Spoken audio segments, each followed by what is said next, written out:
नमस्कार विद्यार्थी मित्रांनो, मी निशिकांत पवार तुम्हा सगळ्यांचं विजन गव्हर्नमेंट जॉब या एज्युकेशनल प्लॅटफॉर्मवरती अगदी मनापासून स्वागत करतो। तुम्हा सगळ्यांना गुड मॉर्निंग। आजपासून आपण दररोज सकाळी 7 वाजता फिक्स भेटणार आहे आणि त्याच्याबद्दलचं सगळं प्लॅनिंग नियोजन झालेलं आहे। आता फक्त आपल्याला इथून पुढे डेली कंटिन्यू याच्यामध्ये प्रोग्रेसमध्ये राहायचं आहे। आज आपण 1 आणि 2 एप्रिलच्या महत्त्वाच्या घडामोडी अगदी डिटेलमध्ये बघणार आहे। डायरेक्टली मी मुद्द्याकडे येतोय। पहिला प्रश्न आहे, टँटॅलम या दुर्मिळ धातूचा शोध नुकताच कोणत्या नदीत लागला? तर या टँटॅलम नावाचा जो एक धातू आहे ज्याचा वापर हा इलेक्ट्रॉनिक वस्तू बनवण्यामध्ये होतो। जनरली सेमीकंडक्टर्स किंवा जे बरोबर जे रेजिस्टर्स असतात, कॅपॅसिटर्स असतात, जे स्मार्टफोन किंवा लॅपटॉप सारख्या आपल्या इलेक्ट्रॉनिक डिव्हाइसेसमध्ये वापरले जातात। तर हा टँटॅलम जो धातू आहे हा आपल्या भारतामध्ये सतलज नदी खोऱ्यामध्ये सापडलेला आहे। म्हणजे याचं जे उत्तर आहे ते म्हणजे पर्याय क्रमांक 2 हा जो दुर्मिळ धातू आहे हा सतलज नदी खोऱ्यात सापडला आहे। ठीक आहे, या धातूबद्दल सांगायचं झालं ना तर याचा ॲटॉमिक नंबर वगैरे लक्षात ठेवायचा, सिम्बॉल काय आहे, कारण या ॲटॉमिक नंबरवरती तर आयोगाने भरपूर वेळेस क्वेश्चन विचारलेत। मग आता हा धातू पर्टिक्युलर चर्चेमध्ये असल्यामुळं या टँटॅलमचा जो ॲटॉमिक नंबर आहे तो आपल्याला एक्झाममध्ये विचारला जाऊ शकतो। तर 73 हा त्याचा ॲटॉमिक नंबर आहे आणि याला जो सिम्बॉल आपण यूज करतो तो TA। ठीक आहे, तर TA आणि ॲटॉमिक नंबर हे माहितीच पाहिजे, म्हणजे सिम्बॉल आणि ॲटॉमिक नंबर। ॲटॉमिक वेट याचा किती आहे तर 180.94788 एवढं त्याचं ॲटॉमिक वेट आहे। ठीक आहे, हा जो धातू आहे ना हा क्रिस्टल आणि त्याचबरोबर फिजिकल स्टेटमध्ये सुद्धा आढळतो। फिजिकल फॉर्ममध्ये ज्यावेळेस आजूबाजूचं तापमान हे 20 अंश सेल्सिअस पेक्षा जास्त असतं त्यावेळेस आपल्याला हा फिजिकल फॉर्ममध्ये बघायला मिळतो। ठीक आहे, तर लक्षात ठेवायचं आहे टँटॅलम। आता हा रिसेंटली चर्चेमध्ये कुठून आलाय तर पंजाबमध्ये जे इंडियन इन्स्टिट्यूट ऑफ टेक्नॉलॉजी आहे तर त्यांच्या संशोधकांना सतलज नदीमध्ये इलेक्ट्रॉनिक्स मधला एक महत्त्वाचा धातू तो म्हणजे हा टँटॅलम हा सापडलेला आहे। यामुळे आता नदी खोऱ्यामध्ये इतरही खनिज संपत्ती असू शकते अशा प्रकारची उत्सुकता लागू नये। मग त्यामुळे जे काही खनिज संशोधन आहे तर ते या क्षेत्रामध्ये चालू राहील। ठीक आहे, आता या पॉइंटच्या माध्यमातून आपण ना इंडस वॉटर ट्रीटी समजून घेणार आहे। आता तुम्ही म्हणाल की सर धातू आणि पाण्याच्या ट्रीटीचा काय संबंध? तर इंडस वॉटर ट्रीटीमध्ये सतलज नदी सुद्धा इन्क्लूड केलेली आहे। त्याच्यामुळे आपण थोडक्यात हा मुद्दा समजून घेऊ, कारण कुठंतरी बघा हा पॉइंट समोर आलेला आहे की सतलज नदीमध्ये हा टँटॅलम नावाचा धातू सापडला आहे। तर एकतर धातूवरती क्वेश्चन येईल नाहीतर सतलज नदीवरती। ठीक आहे, म्हणजे या मुद्द्यावरती जर क्वेश्चन विचारायचा आहे तर 2 घटक समोर येतात। तर सतलज रिव्हर म्हणजेच इंडस वॉटर ट्रीटी विषयी पहिल्यांदा थोडक्यात माहिती जाणून घ्या। इथं हा मॅप दिलेला आहे, कटआउट आहे पेपरमधलं, अतिशय इंटरेस्टिंग आहे। याच्यामध्ये अगदी सोप्या भाषेत काही गोष्टी सांगितल्यात, जसं की या इंडस वॉटर ट्रीटी म्हणजे IWT किंवा सिंधू जल करार असं त्याला म्हटलं जातं। तर हा जो करार आहे किंवा ही जी ट्रीटी आहे ही भारत आणि पाकिस्तान दरम्यान जवळपास 8 वर्षांच्या निगोशिएशन नंतर करण्यात आलेली आहे। याच्यामध्ये मध्यस्थची भूमिका ही वर्ल्ड बँकेने केलेली आहे। 1960 मध्ये 19 सप्टेंबर 1960 रोजी भारत आणि पाकिस्तान आणि त्याचबरोबर वर्ल्ड बँकेने या ट्रीटीवरती साईन केली आहे। एक्झाममध्ये हा क्वेश्चन येऊन गेला होता, मध्यस्थ कुठली संस्था आहे हे विचारलं होतं। वर्ल्ड बँक, युनायटेड नेशन्स असे ऑप्शन होते। तर वर्ल्ड बँक हे लक्षात ठेवायचं, या ट्रीटीमध्ये आपला मध्यस्थ आहे। ठीक आहे, भारतातून काय होतं ना बऱ्याचशा नद्या वाहत वाहत पाकिस्तानमध्ये जातात आणि पार्टिशन नंतर पाण्याचा हा मुद्दा समोर आलेलाच आहे। त्याच्यावरती तोडगा शेवटी 8 वर्षांनंतर निघालाय। पण तुम्हाला जर करंट अपडेट माहिती असतील तर तुम्हाला एक गोष्ट लक्षात आली असेल की भारताने ही इंडस वॉटर ट्रीटी पूर्णपणे पाकिस्तानवरती लादलेली नाहीये किंवा इव्हन आपण आपल्या हिश्श्याचं पूर्ण पाणी सुद्धा अजून यूज करत नाहीये। ओके, आता तो जो भाग आहे हा आपसी भाईचारावाला भाग आहे, तो द्या आता इथे विषय सोडून। फक्त ही इंडस वॉटर ट्रीटी काय सांगते हे लक्षात घ्या। याच्यामध्ये कोणत्या रिव्हर्स इन्व्हॉल्व आहेत ना, कोणत्या नद्या आहेत हे तुम्हाला माहिती असायला पाहिजे। तर याच्यामध्ये ना नद्यांना 2 भागांमध्ये डिवाइड केलेलं आहे। एक म्हणजे पश्चिमेकडच्या नद्या आणि दुसऱ्या म्हणजे पूर्वेकडच्या नद्या। पश्चिमेकडच्या नद्या म्हणजे कोणत्या? त्याच्यामध्ये चिनाब, झेलम आणि इंडस म्हणजे सिंधू नदी तर ह्या येतात। इथं तुम्हाला या डायग्राममध्ये पण दिसेल बघा, सगळ्यात उत्तरेकडे नदी आहे ती म्हणजे सिंधू नदी किंवा इंडस नदी, त्याच्या खाली आहे झेलम, त्याच्या खाली आहे चिनाब, त्याच्या खाली रावी, बियास आणि सतलज। सतलज ही सगळ्यात पूर्वेकडून येणारी नदी आहे, हे पण तुम्ही लक्षात ठेवा। ठीक आहे. आणि सतलज पुढे जाऊन इथं बियासला मर्ज होती आणि मग पुढे जाऊन ती पाकिस्तानमध्ये जात आहेत, असा हा याचा रूट आहे. ठीक आहे. पण या वॉटर ट्रीटीनुसार जी चिराब, झेलम आणि सिंधू ह्या ज्या 3 नद्या आहेत, तर यांचं थोड्या प्रमाणात पाणी हे फक्त भारतामध्ये असणार आहे. India's right over these rivers is limited, म्हणजे भारताकडं या नद्यांच्या पाण्याचा हक्क हा मर्यादित आहे, ज्याचा वापर आपण या भागामध्ये शेतीसाठी करू शकतो. थोड्याफार प्रमाणामध्ये पॉवर प्लांट्स ह्याच्यामधून रन केले जाऊ शकतात. लिमिटेड स्टोअर आपण हे पाणी करू शकतो, म्हणजे इथं मोठे मोठे डॅम प्रकल्प हे राबवता येणार नाही, अशा प्रकारची तरतूद या 3 नद्यांसाठी आहे, चिनाब, झेलम आणि सिंधू नदी. ठीक आहे. या उलट जे ईस्टर्न नद्या आहेत, म्हणजे पूर्वेकडच्या ज्या नद्या आहेत, त्याच्यामध्ये सतलज नदी येते, बियास आणि रावी, या 3 नद्यांवरती भारताचा पूर्णपणे अधिकार आहे. या नद्यांमध्ये कितीही डॅम आपण उभारू शकतो, यांच्यावरती कुठलेही मेगा प्रोजेक्ट सुरू करता येतील, तर असे सगळे अधिकार हे भारताकडे आहेत. पण आतापर्यंत भारताने रावी, बियास आणि सतलजच्या पूर्ण पाण्याचं जे पोटेन्शियल आहे त्यानुसार वापर केलेला नाहीये. ठीक आहे. आणि आता सध्या गव्हर्नमेंटने आपल्या ही जी वॉटर ट्रीटी आहे, इंडस वॉटर ट्रीटी, तर ही रिन्यू करा याच्याबद्दल पाकिस्तानला नोटीस सुद्धा दिलेलं आहे. मागच्या वर्षी आय थिंक हे नोटीस दिलेलं आहे. त्याच्यामुळं त्याच्यावरती ऍक्च्युली पाकिस्तानने अजून उत्तर पण नाही दिलं, पण ह्या ट्रीटीवरती नोटीस दिली आहे आणि ह्याच्यामध्ये बदल करायचे अशा प्रकारचा भारताने मानस दाखवलेला आहे. त्यामुळे ही ट्रीटी किंवा हा जे काही 2 देशांचा दरम्यानचा जो करार आहे, तर याच्यावरती एक्झाममध्ये क्वेश्चन येण्याचा चान्स आहे. ओके, हे लक्षात ठेवायचं आहे की भारताकडं या 3 नद्यांचे पूर्ण हक्क आहेत, रावी, बियास आणि सतलज. ओके, आता आपण थोडं सतलज नदीला आणखीन डिकोड करू. उत्तर भारत आणि पाकिस्तान मधल्या पंजाबमध्ये जो ऐतिहासिक क्रॉस रोड प्रदेश आहे, तर त्याच्यातून वाहणाऱ्या 5 नद्यांपैकी प्रमुख नदी ही म्हणजे सतलुज आहे. ही या 5 नद्यांमधली सगळ्यात लांब नदी आहे. ओके, सतलज नदीलाच सत्ताद्री असं सुद्धा म्हटलं जातं. हे नाव लक्षात ठेवायचं आहे. अशी नावं एखाद्या नद्यांना असतात तर एक्झाम मध्ये क्वेश्चन येतात. दक्षिण भारतातील गंगा हे कोणत्या नदीला टोपण नाव देण्यात आले असं आयोगाने वारंवार विचारलंय. तुम्हाला आठवतंय का? दक्षिण भारतातली गंगा हे कुठल्या नदीला म्हटलं जातं? कमेंट करून कळवा. ठीक आहे. त्याचबरोबर ही जी सतलज किंवा सत्ताद्री नदी आहे ना, ही सर्वात पूर्वेकडून उगम पावणारी नदी आहे. सर्वात पूर्वेकडून असं का म्हटलं जातंय? कारण बाकीच्या नद्या जर तुम्ही कम्पेअर केल्या ना, जसं की झेलम, चिनाब, बियास, रावी, या सगळ्या नद्यांचा बघा उगम हा ऑलमोस्ट भारतामधूनच झाल्यासारखा आहे. खरं तर तिबेटमधून बऱ्याचशा नद्या होतात, पण त्यातल्या त्यात सगळ्यात लांबून जी नदी येते ना, तर ती आहे सतलज. ठीक आहे. सतलजचा उगम हा तिबेटमधल्या राक्षसाल सरोवराच्या पाणलोट क्षेत्रामध्ये होतो. ठीक आहे. कुठल्या सरोवराच्या? राक्षसाल. आता या सरोवराला 2 नाव आहेत. एक नाव हे लक्षात राहिलं तुमचं म्हणून मी हे राक्षसाल पहिल्यांदा सांगितलं, राक्षसाल. ओके, आणि जे दुसरं नाव आहे ते राकस तलाव.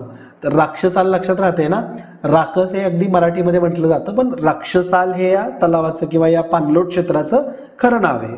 ठीक आहे. तर या सरोवराच्या पाणलोट क्षेत्रामधून या सतलज नदीचा उगम होतो. त्याचबरोबर ही हिमाचल प्रदेश राज्यात भारतात प्रवेश करते. जे शिपकीला नावाचं जे खिंड आहे ना, तर तिथून ही भारतामध्ये एंटर करते. कुठून? तिबेटमधून भारतात ती हिमाचल प्रदेश राज्यातून येते. हिमाचलमध्ये सुद्धा कुठली खिंड? तर शिपकीला. ठीक आहे. तर शिपकीला खिंडीतून ती भारतात येते, हे लक्षात ठेवायचं. आता या नदीला सतलज किंवा सत्ताद्री हे नाव भारतामध्ये देण्यात येतं, पाकिस्तानमध्ये पण हेच यूज होतं. पण जिथं तिचा उगम होतोय किंवा जिथून ती येते म्हणजे तिबेटमधून, तर तिथे हे नाव आहे का? तर नाही. तिबेटमध्ये ह्या नदीला तिबेटियन भाषेमध्ये नाव देण्यात आलंय, ज्याचा अर्थ एलिफंट रिव्हर असा होतो किंवा एलिफंट स्प्रिंग असा होतो. ठीक आहे. Elephant river. मग याचं तिबेटियन नाव काय आहे? तर तिबेटियन नाव पण मी सांगणार आहे. तिथे आहे लॅगकन झांगबो. ठीक आहे. लॅगकन झांगबो म्हणजेच एलिफंट रिव्हर असा त्याचा अर्थ होतो. ठीक आहे. आणि याची जी काही पश्चिमेकडून वायव्येकडे या दिशेने ज्यावेळेस ती प्रवास करते ही नदी, त्यावेळेस हिची लांबी ही 260 किलोमीटरची आहे. ठीक आहे. हे लक्षात ठेवायचं बरं का. 260 किलोमीटर लांब प्रवास करून ती भारतामध्ये प्रवेश करते आणि भारतातून पुढं ही जवळपास 360 किलोमीटर आणखीन प्रवास करते. ठीक आहे. पुढे जाऊन पंजाबमध्येच बियास या नदीला जाऊन सतलज ही नदी मिळते. पंजाबमधला जो एक रोपर वेटलँड जो प्रदेश आहे ना, हा सतलज नदी पात्रातलाच प्रदेश आहे. ठीक आहे. कोणतं वेटलँड? रोपर, पंजाबमध्ये आहे ते. ठीक आहे. सतलज नदीच्या 2 प्रमुख उपनद्या आहेत, यांची नावं तुम्ही लक्षात ठेवा. एक म्हणजे उंगती चू आणि दुसरी म्हणजे परे चू. ठीक आहे, लक्षात राहील ना. उंगती चू आणि परे चू ह्या 2 त्याच्या उपनद्या आहेत, सतलज नदीच्या उपनद्या आहेत, ज्या जम्मू काश्मीर राज्यात आग्नेय भागामधून वाहत येणार आहे आणि या सतलज नदीला येऊन मिळतात. ठीक आहे. त्याचबरोबर पंजाब, राजस्थान, हरियाणा या राज्यांचे सिंचन प्रकल्प, त्याचबरोबर इतर पाण्यासंदर्भातच्या सुविधा हे करण्यासाठी म्हणून सतलज नदीवरतीच भाकरा धरण हे बांधण्यात आलेले आहे. ठीक आहे. भाकरा धरण कुठल्या नदीवरती आहे? सतलज नदीवरती. त्याचबरोबर इतरही महत्त्वाचे प्रकल्प या नदीवरती आहेत, जसं की सरहिंद कालवा, भाकरा मेन लाईन हे प्रकल्प सुद्धा सतलज नदीवरती आहेत. त्याचबरोबर राजस्थानमध्ये सुद्धा या प्रकल्पांच्या माध्यमातून सिंचन प्रकल्प हे राजस्थानकडे वळवलेत. ठीक आहे. आणि त्याचबरोबर या सतलज नदीवरती जे मोठे जलविद्युत प्रकल्प आहेत त्यांची नावं तुम्ही ॲटलिस्ट लक्षात ठेवा. एक म्हणजे भाकरा धरण, आणि जिथे हा जो म्हणजे जलविद्युत प्रकल्प जे आहे त्याची कॅपॅसिटी 1325 मेगावॅट एवढी आहे. त्याचबरोबर एक नाथपा झाकरी नावाचं धरण आहे, ज्याची जलविद्युत प्रकल्पाची कॅपॅसिटी ही 1500 मेगावॅट एवढी आहे. त्याचबरोबर आणखीन एक असाच 1000 मेगावॅट कॅपॅसिटीचा जलविद्युत प्रकल्प आहे, ज्याचं नाव आहे करचम वांगटू. ठीक आहे. मी ह्या 3 प्रकल्पांची नावं सांगितलीत, व्यवस्थितपणे लक्षात ठेवायची. भाकरा धरण, करचम वांगटू आणि नाथपा झाकरी. आपण जे सिंधू नदी प्रणाली बघितली ना, म्हणजे साधारण 5-6 नद्या त्याच्यामध्ये येत आहेत, तर त्यांचे उगम स्थान कुठून आहेत किंवा त्यांचं सोर्स ऑफ ओरिजिन काय आहे हे तुम्ही लक्षात ठेवा. याच्यावरती क्वेश्चन येतात, मॅच द पेअर मध्ये क्वेश्चन येईल. भारताच्या भूगोलाच्या अंतर्गत नदी प्रणाली भारत देशाची ही महत्वाची आहे. त्यातल्या त्यात उत्तरेकडच्या नद्या, त्याच्यामध्ये सिंधू नदी प्रणाली सिलेबस मधला एक महत्वाचा पार्ट आहे. ओके. तर सिंधू नदीचा उगम किंवा ओरिजिन कुठं आहे? कैलास पर्वतरांगेमध्ये हिमनद्यांच्या मार्फत जे ग्लेशियर्स पगळतात, तर तिथून सिंधू नदीचा उगम होतोय, जे की अगदी पॉइंट सांगायचं झालं तर मानस सरोवरच्या जवळ आहे. ठीक आहे. झेलम नदीचा उगम किंवा सोर्स हा वेरीनाग या ठिकाणी आहे.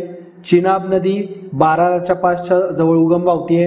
रावी नदी रोहतांग खिंडीजवळ उगम पावतोय. बियास नदीचा उगम सुद्धा याच ठिकाणी रोहतांग जवळच आहे. आणि सतलज नदी ही मानस सरोवरच्या जवळ असलेले जे राकस तलाव जे आहे, ज्याचं नाव मी तुम्हाला जे लक्षात ठेवायला सांगितले ते म्हणजे राक्षसाल. तर राक्षसाल सरोवराजवळ जे पाणलोट क्षेत्र आहे, तर तिथं या सतलज नदीचा उगम होतो. ठीक आहे. फायनली एवढी माहिती लक्षात ठेवायची आहे. पुढच्या क्वेश्चनकडे येतो. नुकतंच जगातील पहिले ओम आकाराच्या मंदिराचे उद्घाटन कुठे झाले?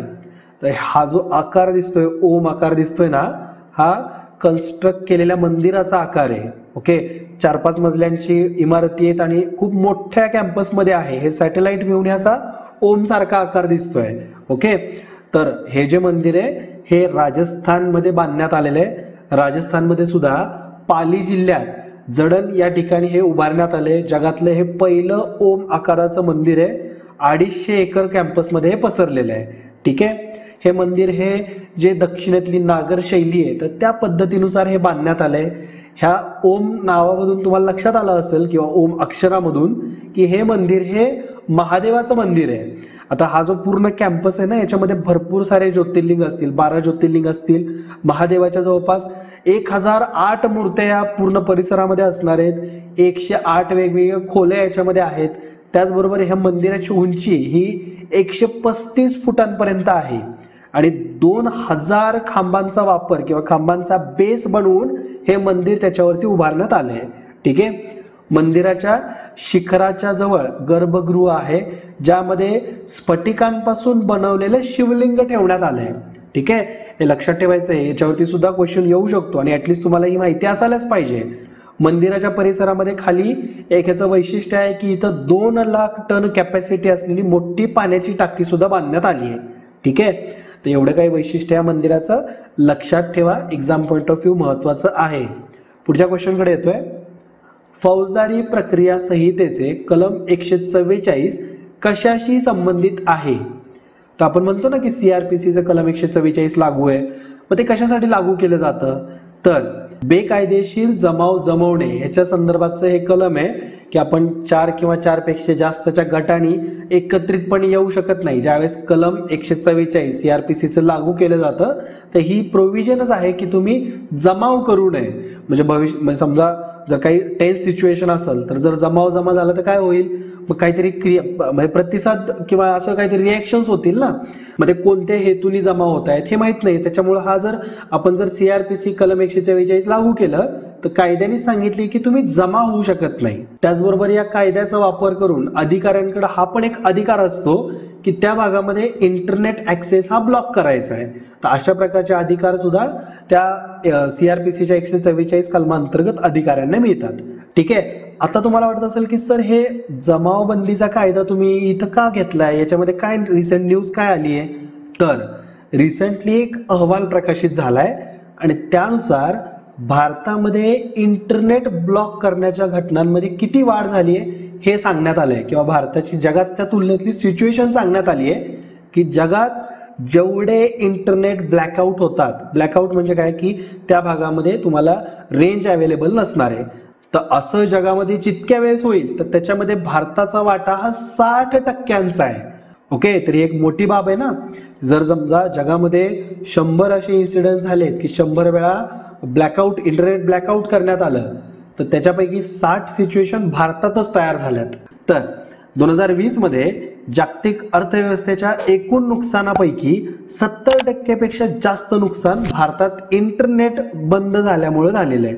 म्हणजे जे नुकसान हे ब्लॅकआउटच्या दरम्यान होतं तर अर्थव्यवस्थेला सुद्धा तोटाच होतोय ना त्या गोष्टींचा, तर त्यात 70% नुकसान तर भारताचंच झालेलं आहे. ठीक आहे. गेल्या 12 वर्षामध्ये जम्मू काश्मीरमध्ये सर्वात जास्त वेळेस शटडाऊन करण्यात आलंय असं सुद्धा या रिपोर्टमध्ये लिहिलंय.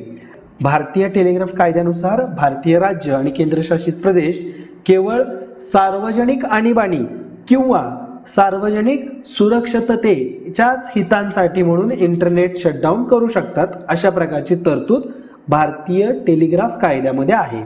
पण आपले कायदे भारी आहेत, कायद्यामध्ये अशी तरतूदच केलेली नाहीये, व्याख्याच दिली नाही की सार्वजनिक आणीबाणी म्हणजे काय, सार्वजनिक सुरक्षा म्हणजे काय असते याची व्याख्याच दिलेली नाहीये.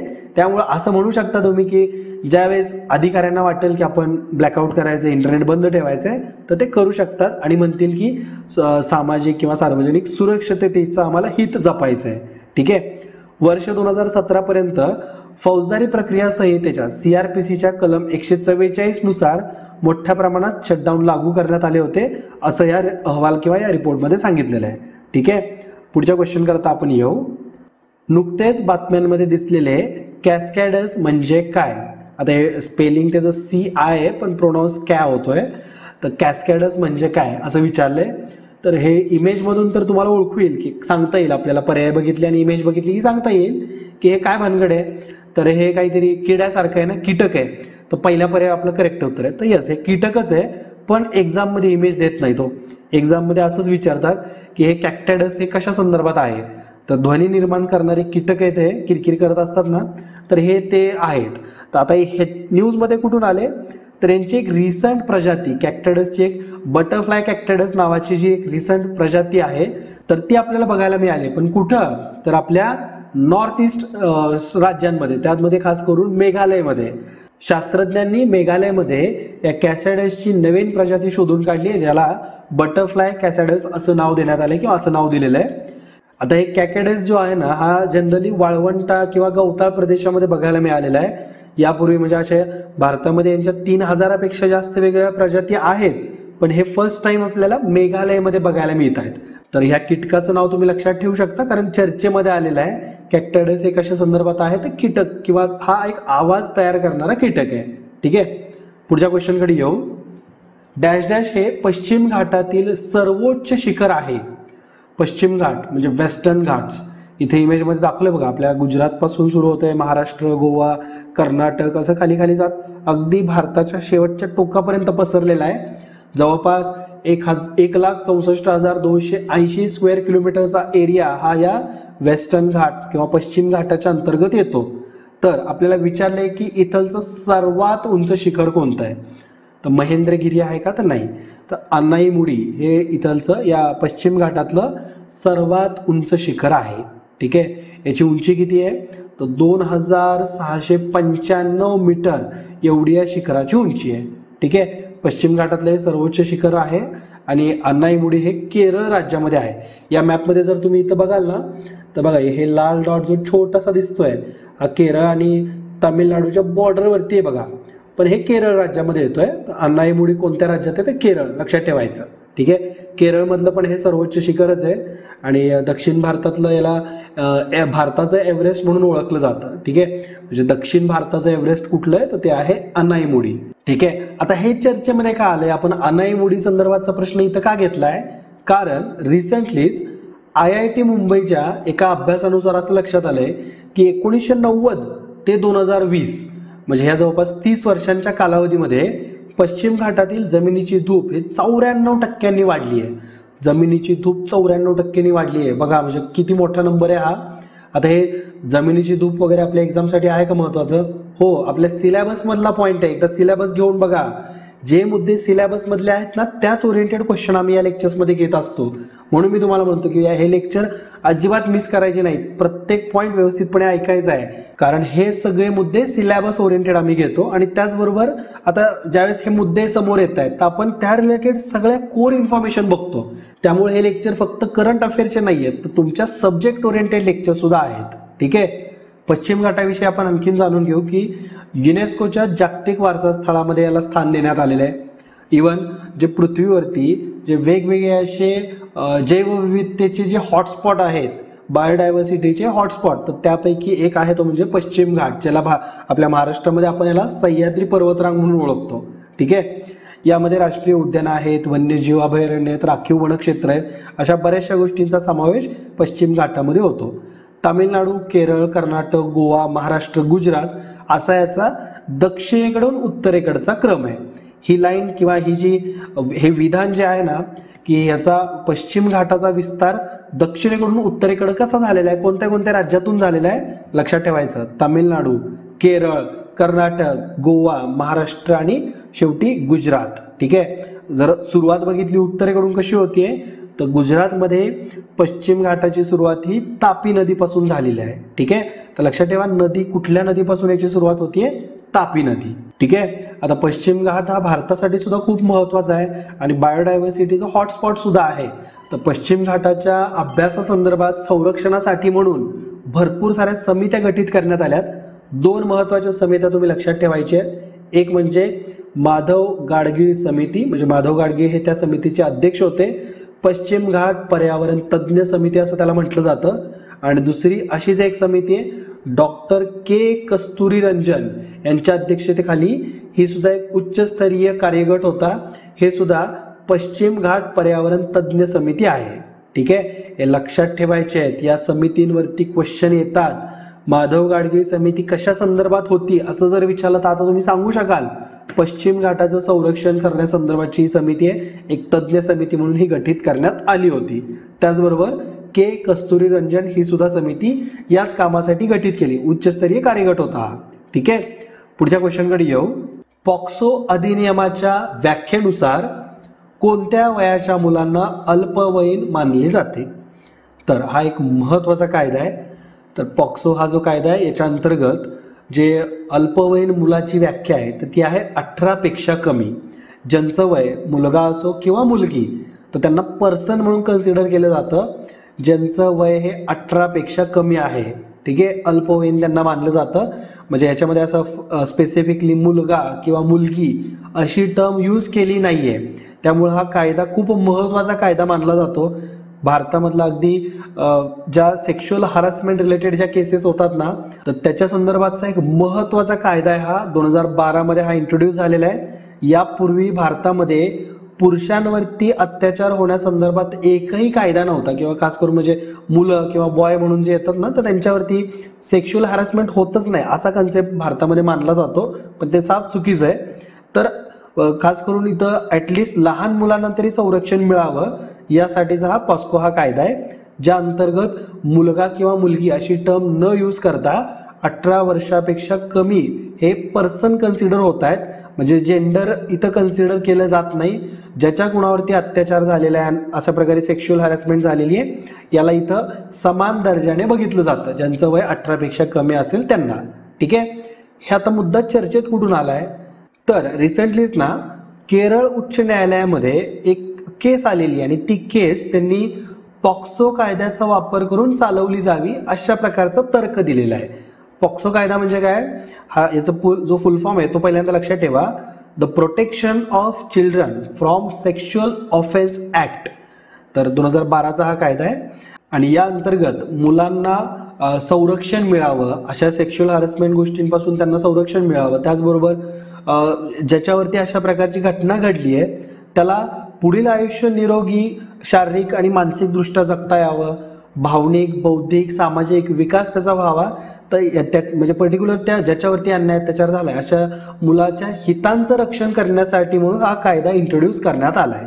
त्याचबरोबर या कायद्यानुसार जे 18 पेक्षा कमी वयाच्या मुलांची तस्करी करणारे आहेत अशा लोकांवरती कारवाई सुद्धा करण्याच्या तरतुदी, दंडात्मक कारवाई करण्याच्या तरतुदी पॉक्सो अंतर्गत आहेत.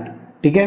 पॉक्सो या कायद्याच्या अंतर्गत 2019 मध्ये रिसेंटली एक अमेंडमेंट करण्यात आली आहे की याच्यामध्ये जास्तीत जास्त जी शिक्षा आहे ही फाशीची पण देता येते, अशा प्रकारची अमेंडमेंट करण्यात आली आहे. ठीक आहे. या पॉक्सो कायद्याबद्दल बरेचसे रिसेंटली केसेस घडत आहेत आणि याचा गैरवापर पण केला जातोय, अशा प्रकारे सुद्धा सर्वोच्च न्यायालयाने टिप्पणी केलेली ऑलरेडी. रिसेंटली ना बऱ्याचशा 4-5 महिन्यांपूर्वी केसेस समोर आल्या होत्या आणि त्यांच्या सुनवाई सुरू आहेत. मग त्या दरम्यान बऱ्याचशा गोष्टी उलगडल्या जात आहेत आणि पॉक्सोचा गैरवापर सुद्धा केला जातोय, अशा प्रकारे सुद्धा खटले समोर आलेले आहेत. तुम्हाला जर अपेक्षित असेल ना मी हा पॉक्सो कायदा एका स्वतंत्र लेक्चरमध्ये घ्यावा तर मला प्लीज कमेंट करून कळवा. याच्यावरती बऱ्याचशा केसेसचा वापर करून आपण एक स्वतंत्र लेक्चर घेऊ. ठीक आहे. आता पुढच्या क्वेश्चनकडे येऊ. गंगा नदी डॉल्फिनला भारताचा राष्ट्रीय जलचर म्हणून कोणत्या वर्षी घोषित केले? तर हे जे डॉल्फिन आहेत गंगा नदीतले डॉल्फिन, तर यांना भारताचा राष्ट्रीय जलचर प्राणी म्हणून 2009 मध्ये घोषित करण्यात आले, स्पेसिफिकली गंगेतल्या डॉल्फिन्सला. ठीक आहे. भारतामध्ये सिंधू नदीमध्ये सुद्धा डॉल्फिन आढळतात बरं का, ते पाकिस्तानमध्ये सुद्धा आढळतात, भारतामध्ये सुद्धा आढळतात. त्यामुळं इथं जे डॉल्फिन मेन्शन केलेत ते फक्त गंगेतले आहेत. तर गंगा नदीतल्या डॉल्फिन्सला भारताचा राष्ट्रीय जलचर प्राणी घोषित केलेले 2009 मध्ये. ओके. आणि ह्या गंगा नदीतल्या डॉल्फिन्सला ना सुसू असं सुद्धा नाव दिलेलं आहे. आता लक्षात राहून जाईल, थोडं ऑड आहे लक्षात राहायला, पण मला वाटतं आता हे फिक्स होऊन जाईल तुमच्या डोक्यात. सुसू हे नाव गंगा नदीच्या डॉल्फिन्सला सुद्धा देण्यात आलेलं आहे. ठीक आहे. नेपाळ, भारत, बांगलादेशमध्ये गंगा, ब्रह्मपुत्रा, मेघना या नद्यांमध्ये गंगेतले डॉल्फिन आढळतात. गंगेतले डॉल्फिन म्हणजे काय, ही एक आता ॲक्च्युली ना डॉल्फिनचे 2 वेगवेगळ्या कॅटेगरीज आपल्याला माहिती आहेत. एक म्हणजे जे डॉल्फिन हे आपल्याला गंगा नदीमध्ये त्याला गँगॅटिक डॉल्फिन्स म्हटलं जातं आणि दुसऱ्या अशा बऱ्याचशा डॉल्फिन प्रकार आहे जो सिंधू नदीमध्ये सुद्धा आढळतात, त्याला प्लॅटॅनिस्टा मायनर या कॅटेगरीमध्ये या ग्रुपमध्ये कन्सिडर केलं जातं. ठीक आहे. आणि त्याच्यामुळं भारतातले जे किंवा गंगा नदीतले जे आढळणारे आहेत तर ते एक वेगळ्या फॅमिलीतनं येतात. तर हे ब्रह्मपुत्रा, मेघना नदीमध्ये सुद्धा आढळतात, जे की बांगलादेश आणि त्याचबरोबर नेपाळमध्ये सुद्धा बघायला मिळतील. ठीक आहे. आत्ता हा मुद्दा डॉल्फिनचा चर्चेत का आला आहे, तर त्याचं कारण म्हणजे ह्या इमेजेस. आता या इमेजमध्ये हा एक माणूस काहीतरी करतोय ना आणि ते काहीतरी मातकटलेलं दिसतंय, त्याला माती भीती लागली थोडी. तर ॲक्च्युअलमध्ये हा एका डॉल्फिनचा सापळा आहे आणि हे डॉल्फिन हे खूप मोठं आहे. ओके. आणि बऱ्याच वर्षांपूर्वीचा हा सांगाडा आहे किंवा हा सापळा आहे जो आत्ता सापडला आहे. शास्त्रज्ञांना नदीतल्या एका महाकाय डॉल्फिनची जीवाश्म किंवा कवटी सापडली आहे, ज्याला त्यांनी पेबानिस्टा याकुरुना असं नाव दिलेलं आहे. आता याकुरुना हे नाव याला का देण्यात आलं असेल बरं, तर पेरू हा जो देश आहे ना, तर तिथं एक पौराणिक कथा ही या प्राण्याविषयी चालते, जे खोल अगदी डीप पाण्यामध्ये असलेला जो प्राणी आहे ना, तर त्याच्यासाठी म्हणून ते याकुरुना नावाच्या स्टोऱ्या सांगतात. त्याला याकुरुना ही टर्म त्यांनी यूज केलेली आहे पेरूमध्ये. ठीक आहे. तर या नावावरून, या याकुरुना नावावरूनच याला हे जे सापडलेली कवटी आहे तर ती पेबॅनिस्टा याकुरुना अशा नावाने किंवा या फॅमिलीच्या अंतर्गत या शास्त्रज्ञांनी कन्सिडर केली आहे. ठीक आहे. 24 ते 16 दशलक्ष वर्षांपूर्वी जगातील महासागरांमध्ये आढळणाऱ्या डॉल्फिनच्या प्लॅनॅनेस्टोरिया या गटाशी संबंधित ही कवटी असल्यामुळं याला प्लॅबॅनिस्टा याकुरुना असं नाव देण्यात आलं आहे. ठीक आहे, म्हणजे खूप जुनी अशी ती कवटी सापडली. ह्या कवटीवरून असा अंदाज व्यक्त केला जातोय की हा जो डॉल्फिन असेल तर तो 3 ते 3.5 मीटर लांब एवढा होता, म्हणजे जवळपास 10 ते 12 फूट याची लांबी असेल असं कन्सिडर केलं जात आहे. ठीक आहे, आता जे डॉल्फिनचे मी तुम्हाला 2 नावं सांगितली ना, तर तीच इथं उल्लेख केलेला आहे. हे जे पर्टिक्युलर जुनं हे जे डॉल्फिन सापडले नदीतलं जे सांगाडा सापडलं आहे, तर हे एका पर्टिक्युलर फॅमिलीमधून येतात, ज्या फॅमिलीचं नाव आहे प्लॅटॅनिस्टा. प्लॅटॅनिस्टा हे दक्षिण आशियामध्ये आढळणारी डॉल्फिनची प्रजाती आहे. त्यात गंगा नदीमध्ये जे डॉल्फिन आढळतात त्याला प्लॅटॅनिस्टा गँगॅटिक असं म्हटलं जातं. भारत, नेपाळ, बांगलादेशमध्ये ते आढळतात. आणि सिंधू नदीमध्ये सुद्धा जे डॉल्फिन आढळते जनरली पाकिस्तानमध्ये मोठ्या संख्येत बघायला मिळतील, आणि भारतात सुद्धा जी बियास नदी आहे तर त्याच्यामध्ये सुद्धा हे बघायला मिळतात.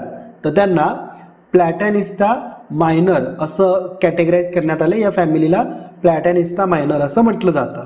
ठीक आहे, आय होप हे लक्षात ठेवाल तुम्ही. याचा कुठं ना कुठं वापर तुम्हाला एक्झाममध्ये होणारच आहे. पुढच्या क्वेश्चनकडे येऊ. कोणत्या भारतीय स्टार्टअपने आपल्या विक्रम-1 रॉकेटच्या दुसऱ्या टप्प्याची यशस्वी चाचणी केली आहे? इथं इस्रो जर पर्यायामध्ये असतं ना तर तुम्हाला कन्फ्युजन झालं असतं, पण इथं भारतीय स्टार्टअप म्हटलंय, तर याचं जे करेक्ट उत्तर आहे ते म्हणजे स्कायरूट एरोस्पेस. स्कायरूट एरोस्पेस नावाची एक स्टार्टअप कंपनी आहे, हैदराबाद बेस्ड कंपनी ही, ज्यांनी विक्रम-1चं सेकंड यशस्वी चाचणी घेतलेली आहे. आता विक्रम-1 काय आहे, तर हे एक रॉकेट आहे, कक्षीय रॉकेट आहे, ज्याची त्यांनी दुसरी चाचणी घेतलेली आहे. याला कलाम 250 हे सुद्धा या नावाने सुद्धा ओळखलं जातं. हे पण लक्षात ठेवा, कलाम 250 आणि विक्रम-1 असं जर दिलं असेल तर दोन्ही एकच आहे. ठीक आहे, आता या स्कायरूट एरोस्पेसची ही जी अचिव्हमेंट आहे ना, हे एक मोठं पाऊल म्हणून बघितली जाते, कारण अशा प्रकारे खाजगी कंपनी करून दाखवते, अशा चाचण्या यशस्वी करून दाखवते, तर भारताला आणखीन एक आपल्याला अवकाश संशोधन क्षेत्रामध्ये महत्त्वपूर्ण आपल्याला यश मिळते. ठीक आहे, तर हा मुद्दा लक्षात ठेवा. विक्रम-1 याची दुसरी चाचणी कोणत्या स्टार्टअप कंपनीने केलेली आहे, ते म्हणजे स्कायरूट एरोस्पेस. ठीक आहे, तर हे बऱ्यापैकी मोठं लेक्चर ऑलरेडी झालेलं आहे आणि भरपूर सारी डिटेल इन्फॉर्मेशन आपण घेतली आहे. बऱ्याचशा अँगल्सला आपण टच करत अभ्यास करतोय. असं लेक्चर घ्यायचं म्हणून घेणं हा माझा कधीच उद्देश नसतो. प्रत्येक मुद्दा अगदी डिटेलमध्ये जाऊन घेतो आपण, त्यामुळे कधी कधी थोडासा वेळ लागतो किंवा एखाद्या दिवशी स्किप होतं, पण एकही मुद्दा न मिस करता आपण हे लेक्चर्स घेतोय, ज्याचा तुम्हाला एक्झामसाठी भरपूर फायदा होईल.